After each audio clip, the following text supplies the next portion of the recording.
Max Holloway's epic knockout of Justin Gaethje with just 1 second left on the clock in Las Vegas on Saturday again cemented the Ultimate Fighting Championships (UFC) status as the dominant player in mixed martial arts, despite some strong challenges from competitors. The fact that the title on the line, the BMF or baddest mother effer belt, at UFC 300 was simply an invention to pit fan favorites against each other in violent brawls does not take away from the moment, arguably, it adds to it.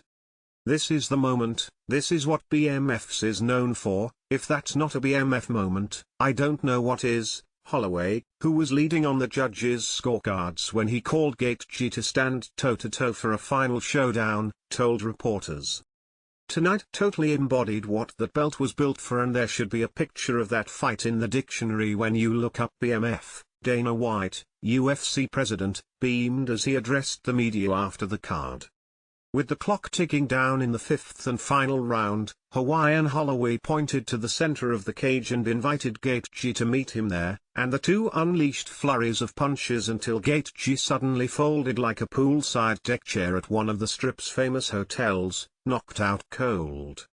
Staging the 300th major fight card in its history, the UFC delivered on its promise of a night of unforgettable fights, with Alex Pereira and Zhang Weili retaining their respective titles, but it was Holloway who stole the headlines. The Professional Fighters League, which utilizes a unique format of a regular season and playoffs, has recently made major moves, purchasing UFC rival Bellator and staging a card of its own on Friday in Vegas.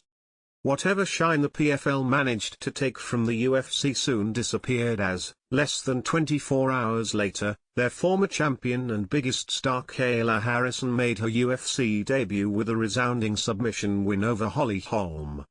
The greatest obstacle facing the PFL as they seek to compete is that the history of the UFC is effectively the history of MMA, and they have the resources, the roster and the brand recognition needed to continue to dominate the sport. When you have a night that looked like the greatest in combat sports history on paper, and then it absolutely delivers, it's the best, White said.